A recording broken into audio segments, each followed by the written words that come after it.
Andrew Tate saying anything that 30 years ago would not have been commonplace to say? What Andrew Tate is doing is he's communicating a warning of what happens when society becomes too feminine. Now, if I offend you with this, good, because honestly, it's the truth. We are seeing the American man, porn addicted, lowest testosterone rates in 30 or 40 years, least married, least purpose, most suicidal in history. Why?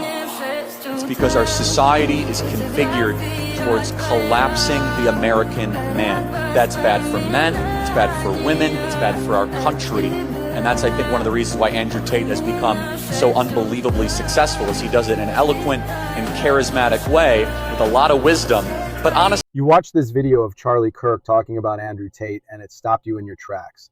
Charlie didn't praise Tate's lifestyle or excuse the charges against him, but he did point out something that a lot of people deep down know is true. In the past 30 years, American men have lost something. We've lost strength, we've lost resilience, and too many have fallen into addictions to things like pornography, quick dopamine hits, and endless distraction. Andrew Tate, for all his controversies and all the very real problems tied to his name, spoke directly to that crisis. He said men today are weaker, more passive, and less motivated than ever before.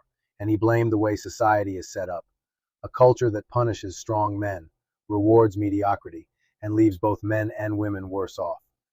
Millions listened, not because they agreed with everything he said, but because they were starving for someone to talk about the decline of masculinity at all. That's why Charlie Kirk highlighted Tate, not to endorse him, but to say, pay attention, this is what young men are hearing, this is why Tate resonates. Because for too long, mainstream culture has ignored the pain of young men.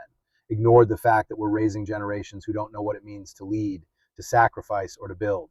And here's the truth. This conversation is bigger than Andrew Tate. This is about America itself. A nation built on courage, strength, and responsibility cannot survive if its men are broken.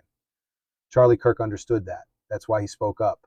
And that's why so many people are now waking up. The Wake Up America movement is about calling out these uncomfortable truths. It's about saying enough is enough. We need fathers, we need leaders, we need men of discipline and character again. You don't have to like Andrew Tate to see the problem he's pointing at. You just have to be honest enough to admit that America needs stronger men and stronger families to survive what's coming. So when you hear Charlie Kirk talk about Tate, hear it for what it is. Not praise of a man, but a warning about a culture. And maybe, just maybe, that warning is exactly what America needed to wake up.